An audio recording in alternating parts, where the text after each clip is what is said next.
Welcome to this very unique event, a panel discussion with 4 Colgate scholars and His Holiness the Dalai Lama on the topic of science and religion. This session gets to the core of the liberal arts, particularly at Colgate. The liberal arts are about knowledge broadly cast. Vic Mansfield has been a member of Colgate's faculty since 1973, and perhaps sits most squarely in this discussion. He is a scholar of theoretical astrophysics who teaches a course here at Colgate on Tibet.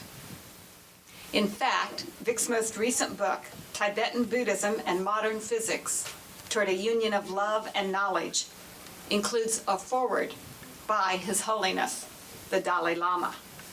Vic, will you begin? Okay.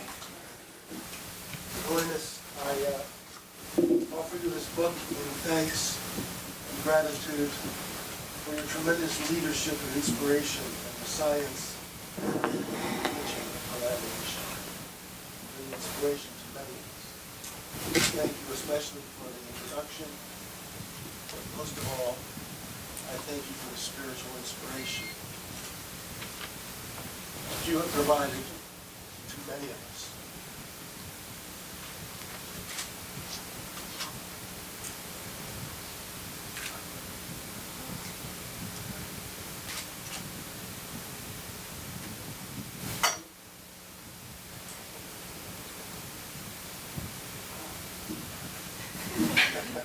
After that, I'm going to recover, and I hope, and talk.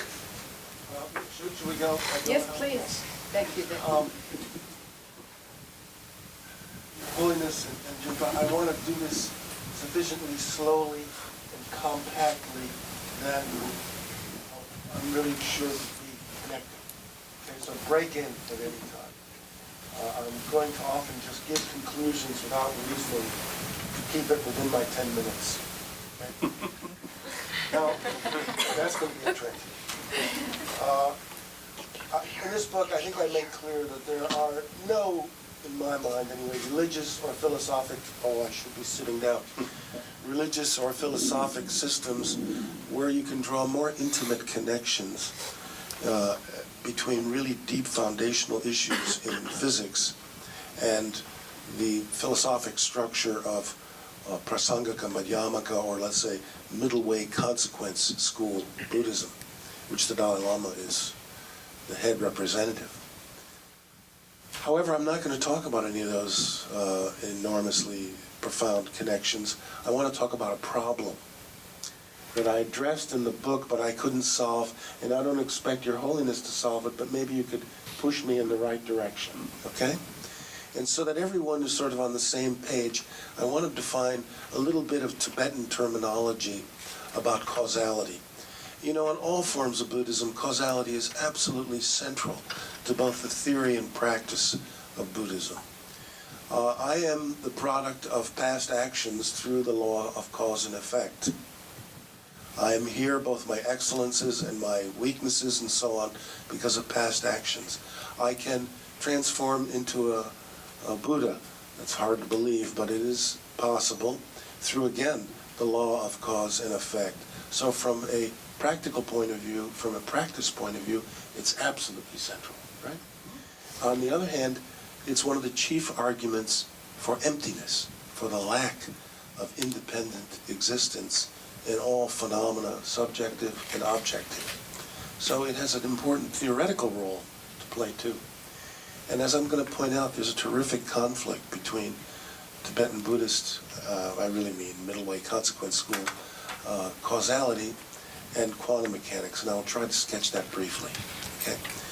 Now, just to get this thing going, I have a little ball bearing here, just a little sphere of steel. Okay, I throw it up in the air and I catch it, but while it's up in the air, I have a strobe light, you know, which is a light that just pulses, short, fast flashes, right?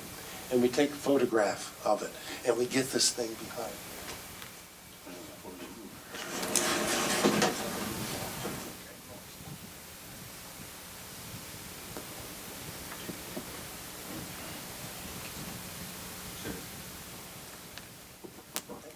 So This diagram is meant to represent 5 different pictures taken of the ball as it flies through the air, okay? Times T1, T2, T3, 4, and 5. And my wife has shaded in T3 to sort of identify it as the present moment. Now, there's 2 basic kinds of causes in middle way consequence school Buddhism. One is a substantial cause. A substantial cause. And what that is if you consider the ball at T2, you say it is the direct substantial cause of the ball at T3 because it's the continuous transformation of the effect of the same type. Substance is used here as meaning of the same kind or type. Okay? Good. And now you can also say that T3 is the substantial cause of the ball at T4 because obviously it is the same continuous transformation into the ball at a later time. Okay, so far? Good? All right. Now there's direct and indirect, but we don't have to worry about that sort of thing. Let me try to give an example that's closer to home. The state of my consciousness right now, right this present moment, is the substantial effect of the state of my consciousness in the prior moment. Just like my state of consciousness now will be the substantial cause of my consciousness in the next moment. So it's not just for material things, but also for different kinds of consciousness and so on. In fact, anything that is an effect, anything that is, let's say, a functioning thing, must have a substantial cause, according to middle way consequence. Right? Good. Now there's one more term that we need to understand. There's also cooperative conditions. Cooperative conditions, sometimes called circumstantial causes, but let's just call them cooperative conditions. Now this ball bearing is taken from a hunk of steel and is machined into shape and polished so that we have this thing. Now you could say that the machining and polishing of the ball is the circumstantial causes of the ball. It's not continuous of the same kind or substance as the steel or the ball in the previous moment, but it's absolutely essential. You have to, right? So you have to have the machining and polishing or you don't have a ball, but it's of a different kind. It's of a different substance from the steel or the ball of the previous moment, okay? So there's an example of a circumstantial cause, all right? Now, there's lots of causes. For example, you could say the order to the factory is an indirect circumstantial cause of the ball. And you can go back and back, and it's a very complex network of causes and conditions.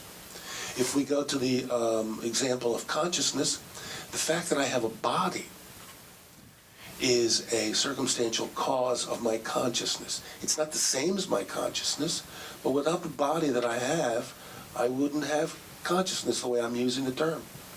Okay? Great. All right. I'm just going to make a couple of really bold statements, and if we have time or whatever, I'm certainly happy to sort of argue for these positions, but I'm basically just going to give you the punchline, the conclusion. If we speak about individual quantum events, what do I mean by that? Well, photons are falling on my eye and on your eye right at this moment, and the photon works its way through the eye and is actually received by a photosensitive molecule in the rods of your eye. Single photons are captured. Okay? Now, that begins a process of transforming the energy in the photon into electrochemical impulses, which we then say, there's light. Okay? So there's an example of an elementary quantum phenomena, the capture of a single photon or packet of light energy. Good? Now, I ate a banana this morning, and it turns out that bananas have a lot of potassium in them, and a small fraction of the potassium is radioactive. I know His Holiness likes bananas too. I've seen him eat them. Anyway, the potassium in a banana, a small fraction is radioactive, meaning the nuclei decay into lower mass products spontaneously. So if you identify one nucleus, its decay into a different form is another example of an elementary quantum process. Okay? Great. Here's the punchline. Oh, conclusion. Sorry, this is English slang, you know? Doesn't go to Tibetan easily. All right.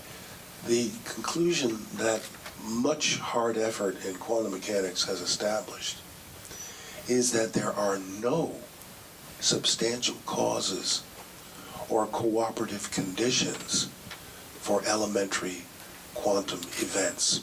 In other words, that photon that fell on the eye, the rod in the eye, there is no substantial cause of that photon. I can tell you why, but I'm just going to hold on that. Nor are there any cooperative conditions, like why did it fall on this side, not that side? And these are not limitations in our equipment or anything like that, but these are fundamental features of the quantum world. So I'm stuck here. There are many implications that we could discuss about this problem, but I will leave the applications aside and just say that, Your Holiness, I believe personally so much in causality, but at quantum mechanical level, for these elementary quantum events, no substantial cause nor cooperative conditions. And despite all the other beautiful harmonies and interplays of quantum mechanics and shunyata, I can't bring any harmony between these. And so I lay this at your feet and hope that you can poke me in the right direction.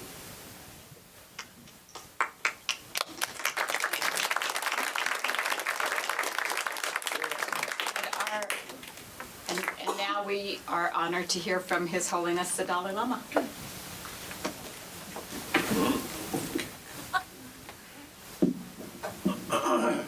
So then further questions? Some. That's the number quality. Crown the quantum qualities and the condition. Junjile try shashum. Vic pointed out the difficulty of sustaining the notion of causality, even from the Buddhist point of view, at the level of quantum events. So here, probably when we speak about causality, there could be different degrees of causality. I don't know land you take it malo.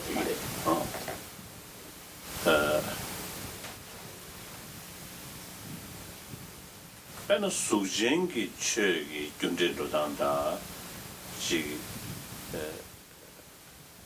bena midawa budget zo lo da. Da ben di junje xiao sheng. Pai ji kunyin lo da men da le. Pai ji xia de kao sheng. Ka sujengi chegi junjendo de bu lo da de da. Midawa slow in ko stand budget lo da. Di junje slow zo na. Midawa ni le de midawa ti shi slow in. Da xia kao lo.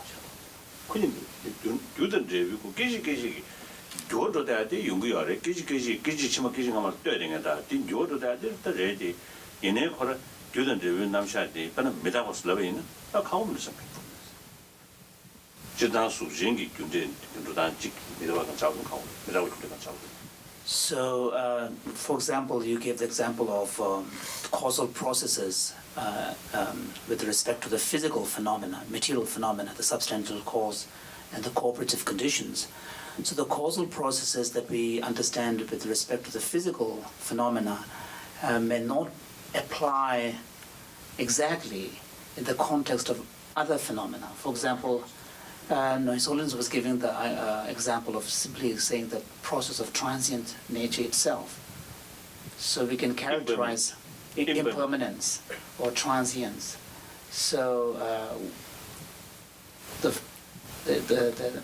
we can see a kind of a temporal succession of the transient movement of time A to time 2 but there isn't the similar kind of processes as in the case of a physical causation, material causation.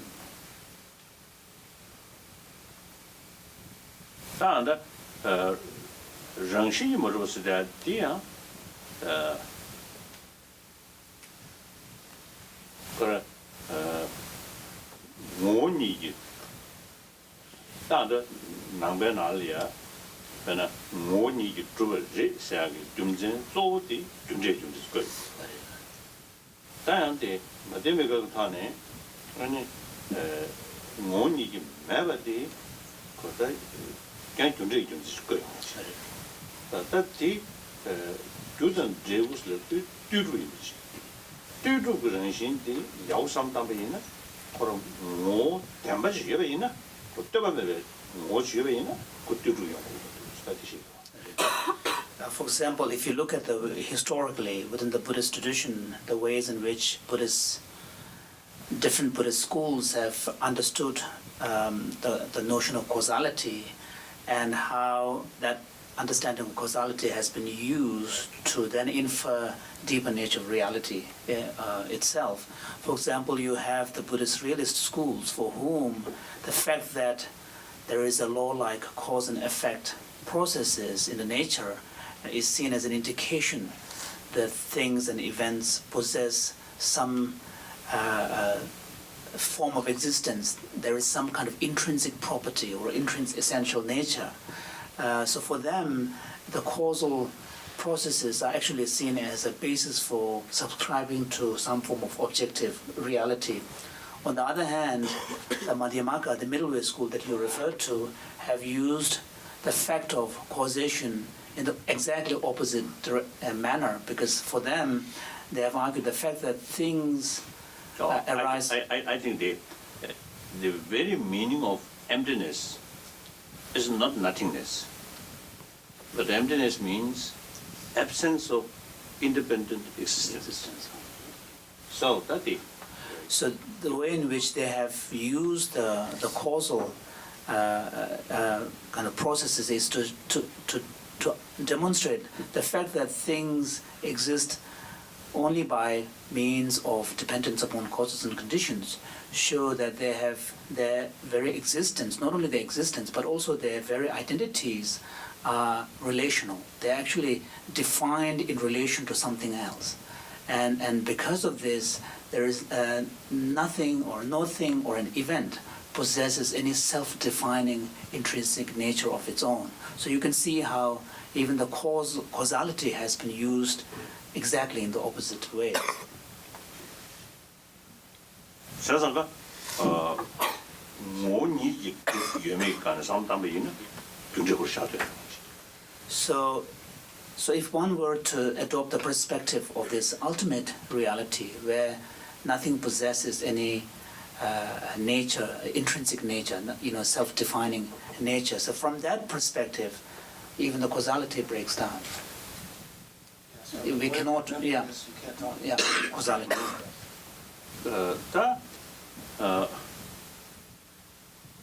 다 안데 동의 땡중신 그 동과 임배 주지 특도 땡중시인도잖아요. 유행에 그게 편집적인 게 최디 그 게임을 라는 인자 아니 뭐니 주 동에서 주인도잖아요. 그 동과 세야디 그걸 안데 편집적인 게 게임적인 게 최 코라 뭐니 주 동에서 속동 거 없어요. 그래마도 그래 동시지 그걸 저 동배는 신데 셴바도 직샤 대 현실 동배도 신. So these Madhyamaka middle way philosophers understand the relationship between this absence of intrinsic existence on the one hand, which is referred to as emptiness, and the reality of phenomena in terms of cause and effect relations and so on.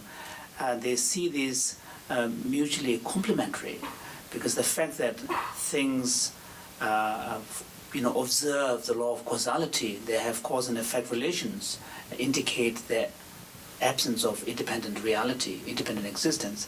The fact that they are independent. They are absent of independent existence. Therefore, they open up the possibility of causal relationships to occur.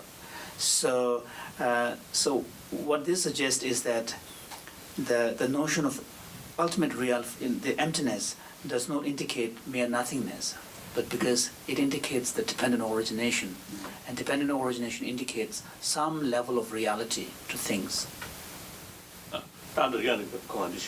fortune, randomness, never merged. That is a rich. Now the Chinese was that the yacht ship was some good. Yaribujada Shiji, Chinese. Any charge was Suzanne, Takaro, to the charge of the name David. Jenny, Marita charge was what it said, but they went up to do. Takada, or a Ranshin Tenji, Rodea, Jikshe. Tinto is big chair. Go Chinese Rodea. 직세대죠. 나 직디 편수 때의 관에 그런 주어도 돼. 직세. 그때는 chemistry 제저 편수 뇌윤산에 남주를 돼. 그래서 되죠. 나 직디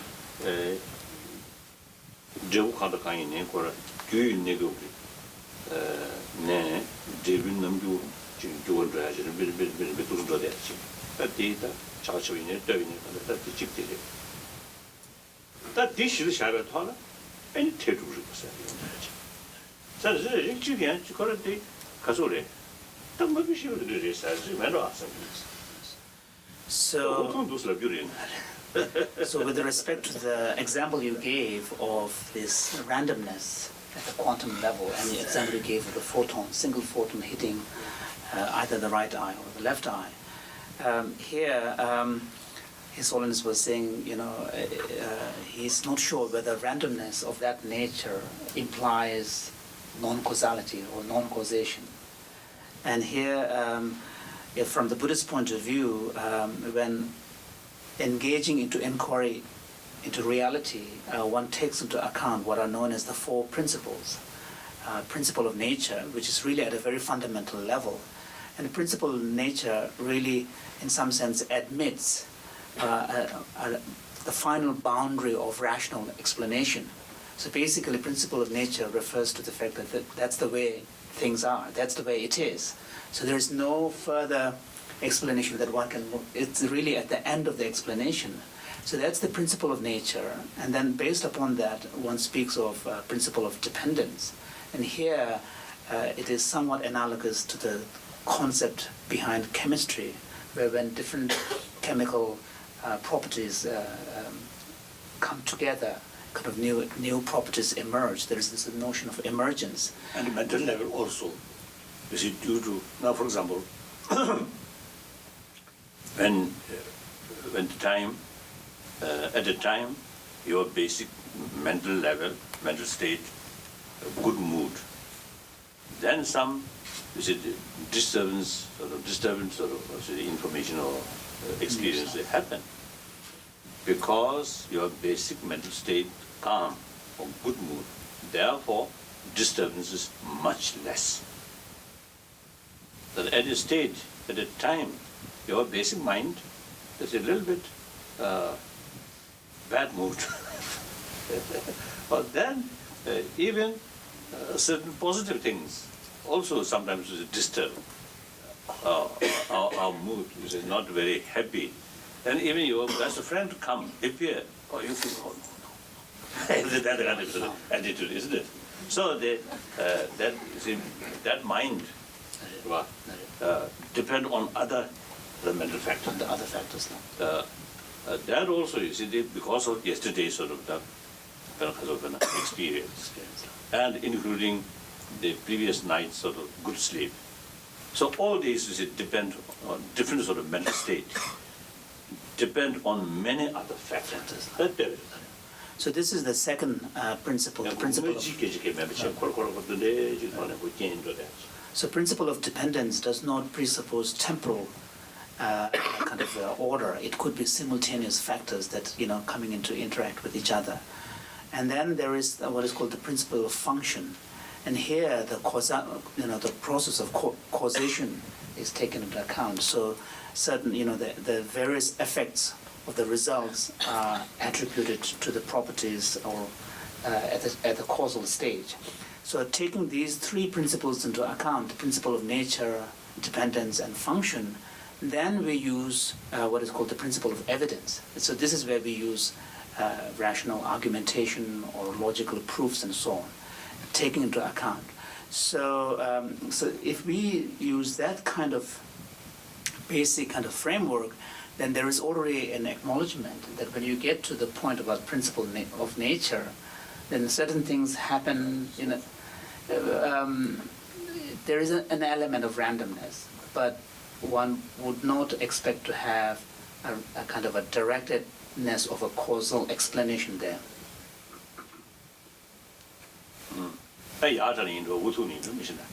His Holiness was saying that he's not sure whether this response is a kind of a well thought through response or whether it is a bit of a cop out.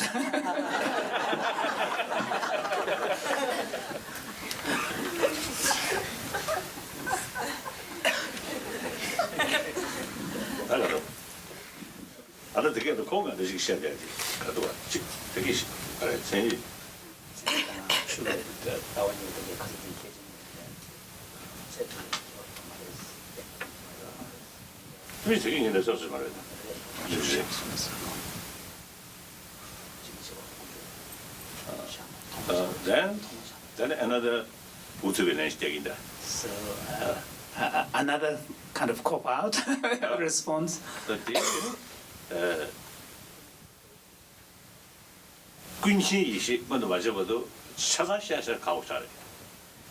So until, from the Buddhist point of view, until one has reached such a stage that one has actualized the Buddha's omniscient mind, it is impossible to know everything.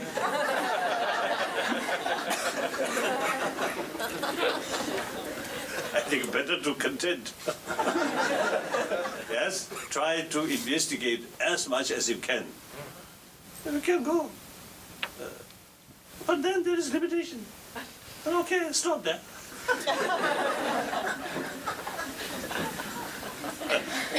I think the real purpose of religion is transformation of our emotion. In order to be happier person. That's the aim.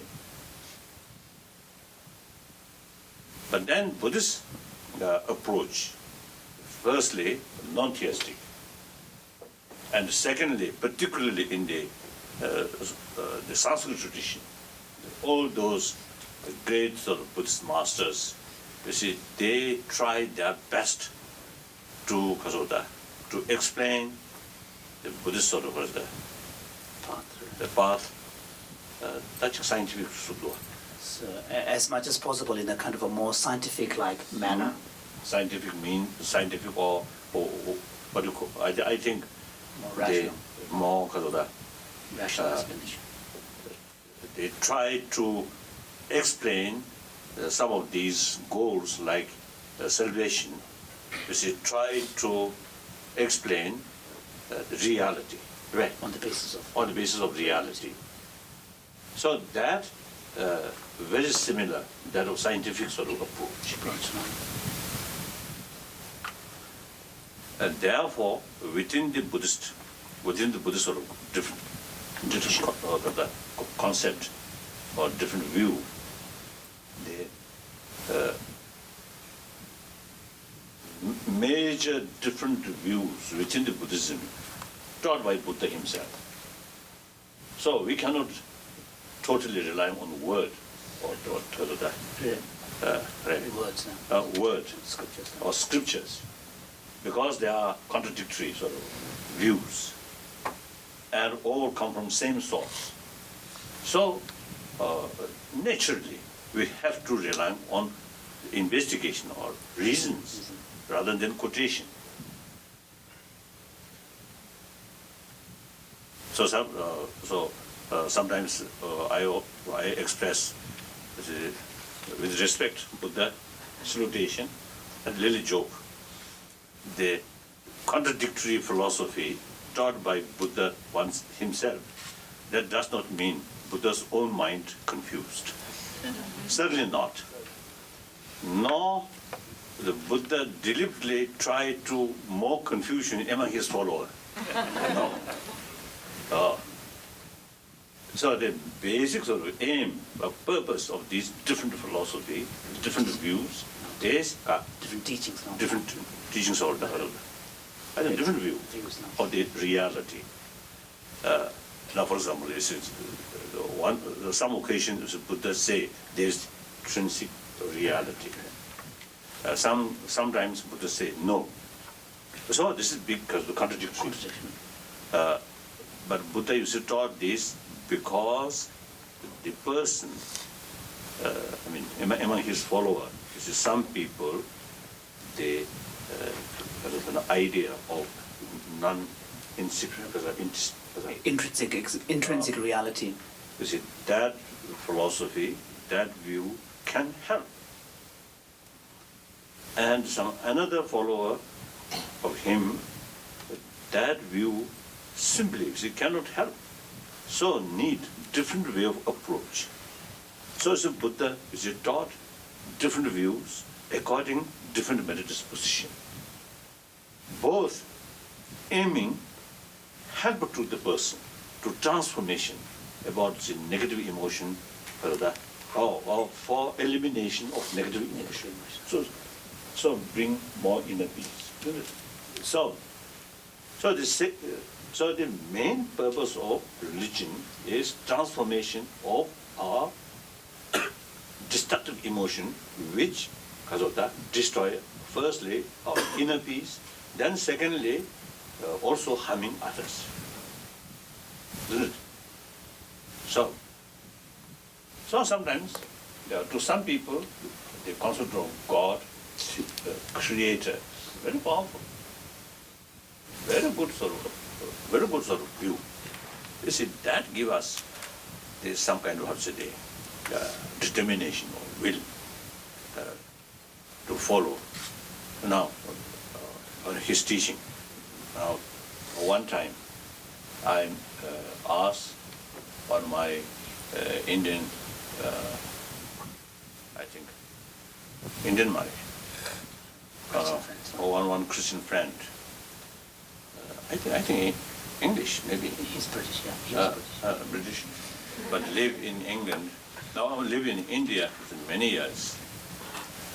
He's sort of dressed like sadhu. So he looks like, I think, Jesus Christ. Very gentle, very peaceful. Long hair. So one time I asked him, Beat Griffiths. Beat Griffiths. Oh. Father Beat Griffiths. One time I asked him, what is wrong according to Christianity to accept the previous life? Then he mentioned, no, this very life created by God. And I heard that, that's a very powerful sort of approach. This very life created by God. So then automatically feel God like one's own mother, very close.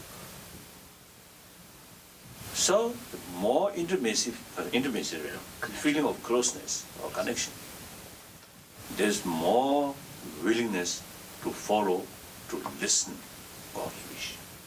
So it is very good. So then, not necessary is it to argue whether it is God or not. To such people, it's much better to believe that. But it brings benefit. Then the non-theistic, in order to bring more conviction about non-theistic religion, then sometimes little argument, if you accept there is creator, there are a lot of sort of contradiction, this contradiction, this contradiction, this contradiction. That's the way. Many characters that do such. Dine kotirisha kasore. Tenju leje zul chakvachir manze. So, as part of strengthening one's non-theistic perspective, of course, in the process, one may use rational kind of, argumentation to show the logical inconsistency from that point of view, if you pause at the beginning. In fact, one Buddhist master wrote the following. He says that the treatises were not composed just because the author happened to love disputation or arguments. 만세 남주신이 뒤에 된다 심지어 한다. However, these treatises were composed to present the actual nature of reality so that the practitioner can be led to freedom, to spiritual freedom. according to Buddhism. Right.